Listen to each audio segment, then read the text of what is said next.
Thank you.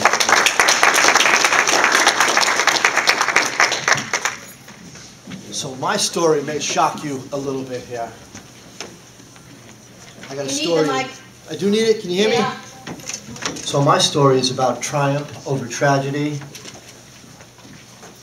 to goodness. I used to rob drug dealers, bookmakers, gang members. That's what I did for a living. I beat them, I extorted them, I took their money.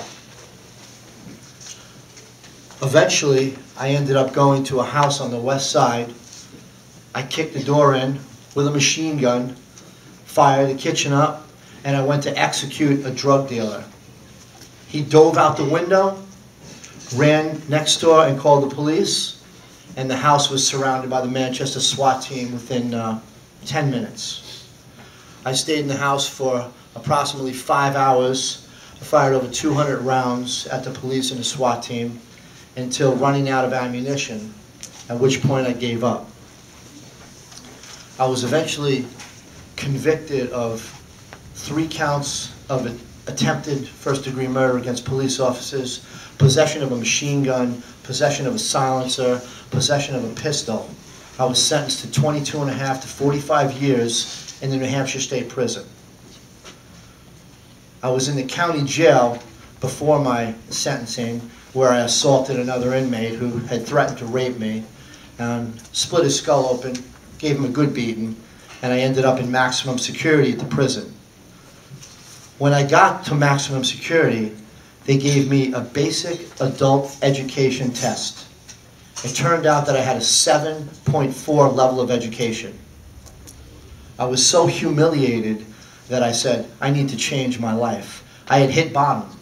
I had jeopardized the lives of many, many people, including police officers who serve us and people in the neighborhood.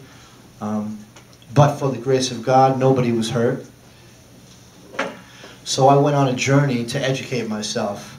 I got a GED, a high school diploma, a paralegal certification, an associate's degree, a bachelor's degree, and eventually a Master of Arts in the Humanities with a specialization in political philosophy. I was also a renowned jailhouse lawyer. What education had taught me was to be an idealist. And I learned about our country from its inception and every single philosopher that supported our democratic system and our republic and the way that we believe in freedom and enforce it around the world. I ended up doing 17.5 years in prison. I was released 5 years early because my sentencing judge, George Papagiannis, came out of retirement and advocated my release. Unprecedented in New Hampshire jurisprudence. No judge who had sent a man to prison ever did that. When he came into the courtroom on my behalf, he got up on the witness stand where he had previously sentenced me, and he said, this man came out of a house with a machine gun strapped to him and a Budweiser in his hand. I sent him away for every single day that I could because I believed he was recalcitrant, beyond redemption. And he said, I was wrong. I want him released today. 5 months later, I walked out of prison. Complete shock. Cell phones, internet. I didn't even know how to flush a toilet. I remember going down to the Social Security office to get my SS card, and I went into the bathroom to go to the bathroom, and I go to the bathroom, and I'm looking for some paper towels to dry off my hand, and I go over to one wall, and I start pulling this like wax paper out, and I'm balling it up, trying to dry my hands, and it's not working. I'm like, what is this? I throw it in the garbage. I look to the other wall, and I see napkins. Cool. I go over there, I pull them out, dry my hand off, no problem. Throw them in the garbage. Then I walk back over to the other dispenser, and I read, it says, disposable toilet seat covers. I said, wow, we really have advanced. Sinks, I couldn't turn them on because a lot of them were motion detected. toilets. I remember one time stepping back from a urinal and it going and flushing, and I'm jumping away from it. Doors opening. I mean, doors didn't open in prison. So we got a little cultural shock. Nobody will give me a job because I'm a felon. So I'm washing dishes with a master's degree for $7 an hour. Eventually I got a job as a roofer. 40 years old, I'm roofing houses. After roofing, I started siding. From siding, I started my own construction company. I started my own roofing and siding company. And I started making a good living. Eventually was able to buy a building with a girlfriend. And then I had Giovanni.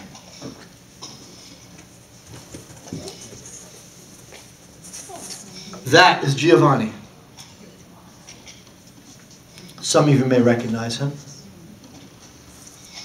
When he was 6 years old, 6 weeks old, deathly ill from numerous infections. They couldn't figure out what was wrong with him. We'd bring him to the hospital. They'd give him a bunch of antibiotics, what they called the shotgun blast of antibiotics. Stuff like vancomycin, Cipro, the most powerful antibiotics on earth. And this is a 6-week-old child. They'd send him home. Within a couple of days, he'd be pitching a fever again and sick. We'd be back at the hospital.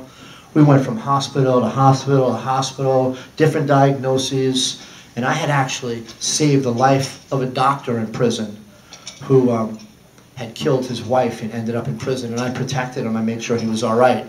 And I told him, I'm going to protect you, and in turn, you're going to give me your brain. I needed to pass some biological classes, so he was my tutor. And I protected him. I made sure that he was not harmed. Well, when he eventually got out of prison, his wife was a doctor, and she was in oncology practice. So I called him. I said, I need some help. It's time to pay back your favor. I had doctors watching the doctors. Everything that they diagnosed Giovanni with, I had doctors checking it out. My family was doing research. I was doing research. So everything that happened with him, I was able to talk about. I remember the doctor saying to me one time, what are you, a doctor? I said, no, I'm a carpenter. They said, well, how do you know all this? I said, that's my son. I'm supposed to know all that. Eventually, we ended up at Dartmouth Hitchcock, and they were able to determine that Giovanni had some type of an immunological disorder. They actually thought it was boy in the bubble syndrome. It didn't turn out to be that, but they said Giovanni needs to go to Boston Children's Hospital right now because he was dying. He was on his deathbed. So they airlifted Giovanni to the hospital. I can remember walking out of Dartmouth Hitchcock Hospital. I was wearing a full-length leather jacket. I got the Fu Manchu baby's carrier in my right hand. Get well balloons coming off of it, and I'm walking down the sidewalk, pair of sunglasses and tears streaming down my face, and people just parting. I got to the car, I started crying, I tried to rip the steering wheel off, beat it, and I said, now I gotta get my act together and I gotta save my kid. I went down to Boston Children's Hospital, and he was there for months until they were down 2 final tests. One of them was lethal, and the other was a thing called NEMO, NF-kappa essential modulator. If he had that, he had a 50-50 chance of living, if we could find a bone marrow match. If he had the other disorder, he was dead. Doctors sat us down, and they said, your son has NEMO. He will die before his first birthday if you don't find a bone marrow match for him. I said to the doctors, what are the chances? And they said, 1 in 20,000. I said, no problem. I'll register 20,000 people. And they looked at me like I was crazy. And then they looked at Giovanni's mother, Christina, and she said, you have no idea who you're dealing with. I said, you should be asking me what I won't do to save my kid's life, because that'd be a really short list. So I started doing bone marrow drives throughout 13 states. Women from all over the country were calling and organizing bone marrow drives, having billboards put up. I called them Giovanni's Mommies. We did the first bone marrow drive in the history of Italy. The Pope gave Giovanni an apostolic blessing. Within 6 weeks, we found a bone marrow match for Giovanni from a cord blood bank. There was no match in the registry for him because it's very hard to find matches for Italians and Greeks, Mediterraneans, because of social medicine over in Europe. But a woman who had donated her cord blood was a perfect match to Giovanni.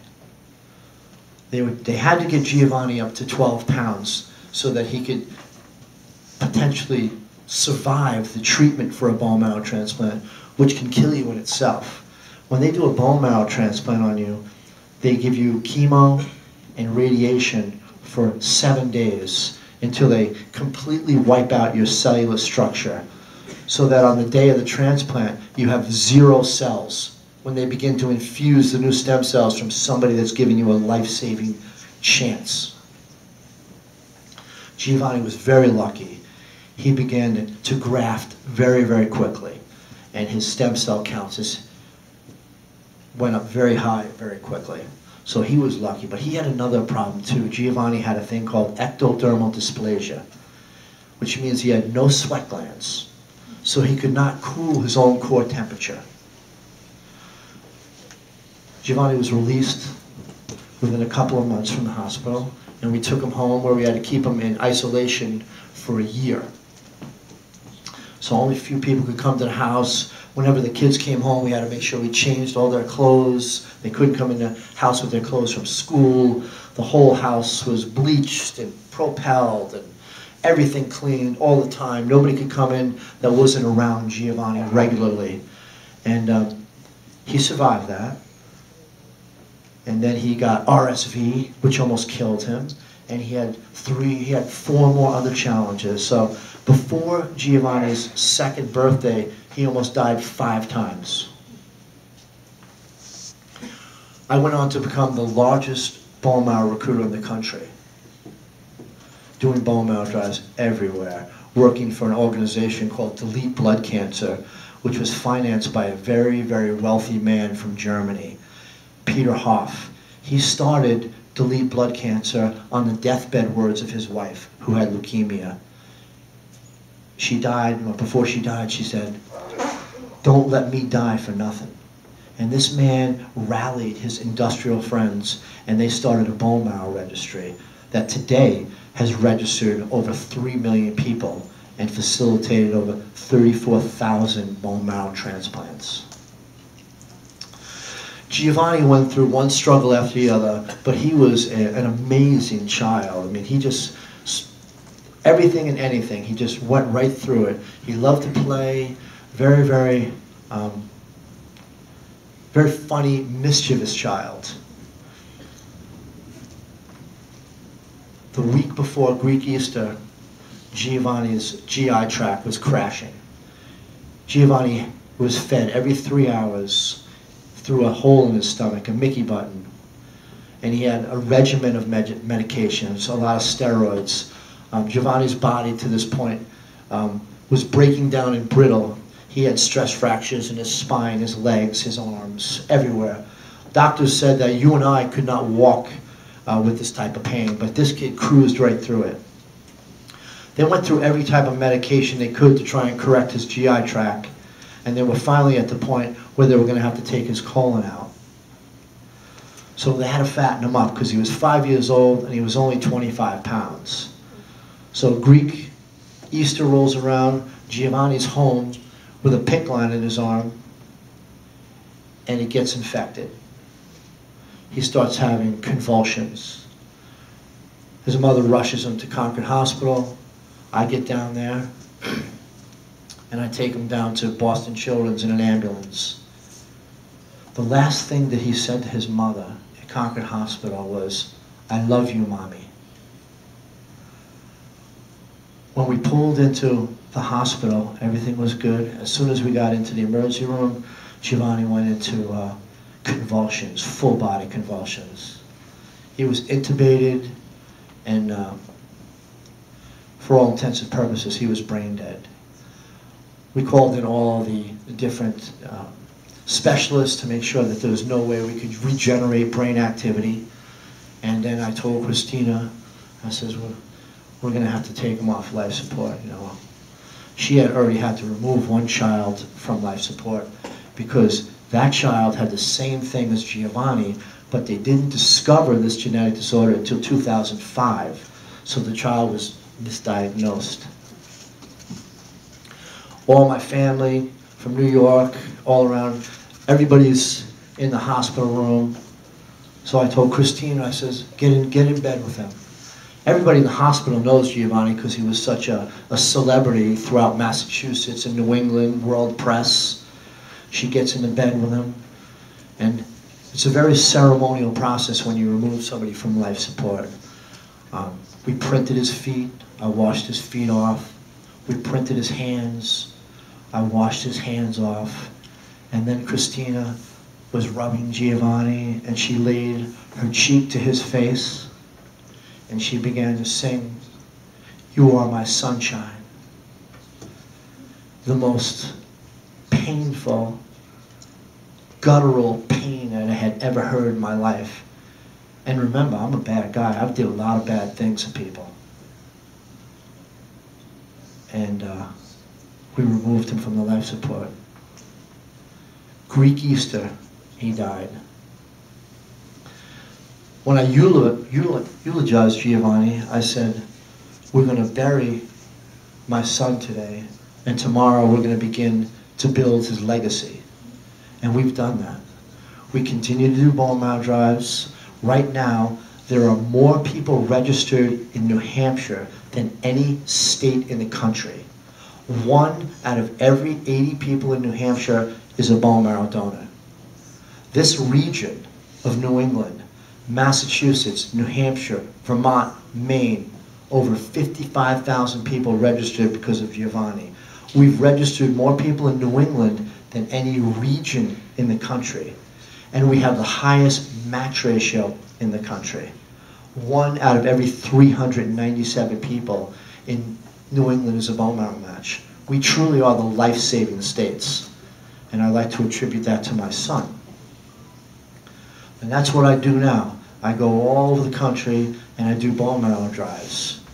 To date, 185 people have gotten a life-saving bone marrow match because of those people that joined the bone marrow registry, inspired by Giovanni's legacy and Giovanni's tragic death, and what his friends and family have continued to do to educate people about being a bone marrow donor. So that's why I'm here. Marilyn thought it would, Mrs. Costa thought it would be very informative, maybe a little shocking to bring somebody like me in, somebody out of the box, somebody with a story like mine, and somebody that had an amazing child like Giovanni. So when you leave here today, we have some bags outside. They're from Delete Blood Cancer. There's a pamphlet in there. And any of you that would like to bring this back to your schools and consider to have me as a speaker, or to do a bone marrow drive, or join the bone marrow registry, put some more New Hampshire lifesavers in the registry, please help us do that. Help us preserve and continue to build Giovanni's legacy. Thank you very much.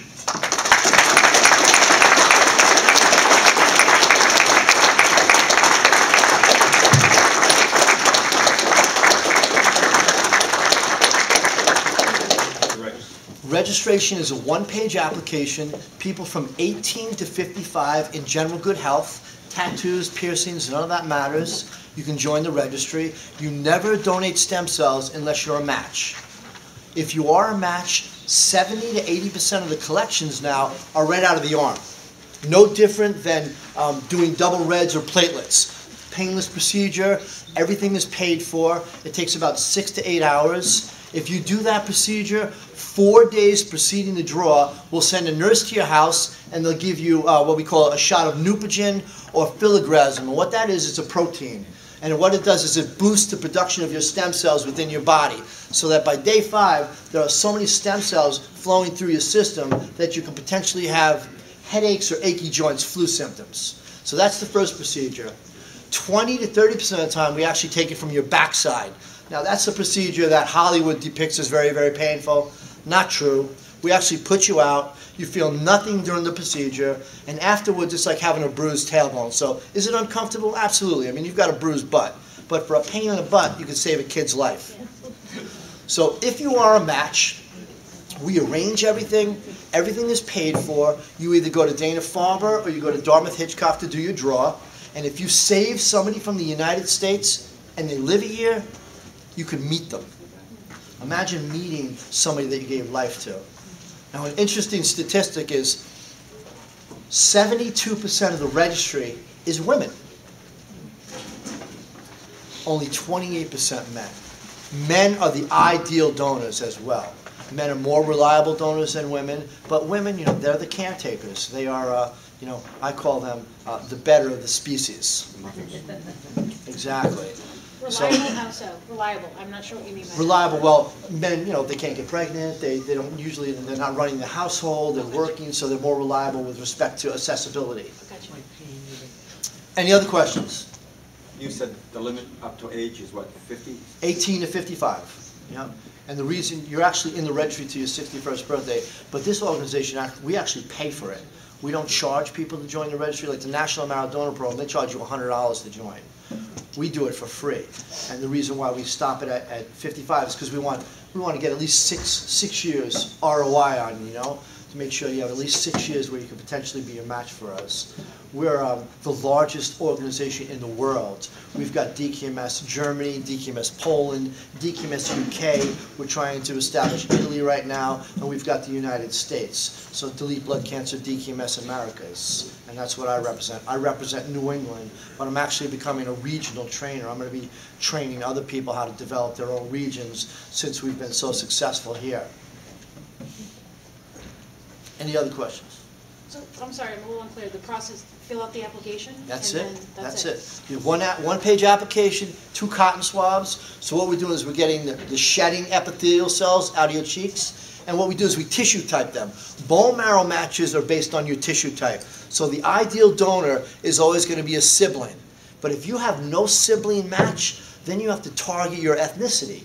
Now Giovanni was Italian, Greek, and Irish. So he's Mediterranean and Western European. Western Europeans have a 75% chance of finding a match. The reason why New England is so rich in cord blood, or so rich in bone marrow matches, is because we're a melting pot of Western Europeans. Now, when Giovanni got sick, there was no match in the registry for him. So what I did is I targeted the Italians and the Irish in Massachusetts because I knew a lot of people down there. In fact, I knew a lot of people down there from prison. So I was able to get to the unions. I was able to get to the police. I mean, I had the police involved. I had unions involved. I had businesses involved. Everybody that you could imagine. And Giovanni was plastered all over Boston. And that's really where the movement began. And then, of course, you know, he's a New Hampshire child, so I brought it right back here and tried to register as many people in New Hampshire as possible. And we were good. I mean, 1 out of every 80 people in New Hampshire is registered. I mean, that's an amazing fact. We have registered more people here than any state in the country. And it's just 1 out of every 80. It's 1.22% of the population is registered here in New Hampshire. I want to register 5, 10, 15, 20%, as many as I can. I'm greedy when it comes to saving lives, so.